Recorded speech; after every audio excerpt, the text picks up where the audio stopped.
Handang-handa na ang COMELEC para sa pagboto ng halos 1,000,000 botante dito sa Cordillera ngayong araw. Ayon kay COMELEC Regional Director Jose Nick Mendros, dumaan na sa final testing at sealing ang lahat ng PICOs sa 1,828 clustered precincts sa rehiyon. Ang Cordillera ay binubuo ng mga lalawigan ng Abra, Apayao, Benguet, Ifugao, Kalinga at Mountain Province at lungsod ng Baguio at Tabuk. Magkaroon man ng technical glitches ang mga PICOs ay may mga contingency plan ang COMELEC na handa na ipatupad. Tapos na tayo ng final testing and sealing. Nung mag-final ng testing ng tinig, nandun ho ako. So I went there, kami ng Provincial Election Supervisor.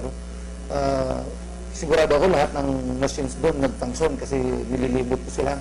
Siniguro din ni Mendros na handa na ang buong kapulisan at ang hukbong sandatan sa pagbabantay ng mga polling center sa rehiyon at sa pagpapanatili ng kapayapaan sa mga komunidad. Halos 5,000 personnel ng PNP at Philippine Army ang kasalukuyang nakadeploy sa iba't ibang probinsya at syudad ng Cordillera.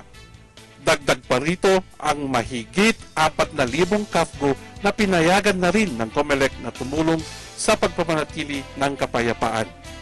Mula sa lungsod ng Baguio, ako si Joseph Zambrano ng TIA, nag-uulat para sa Media ng Bayan.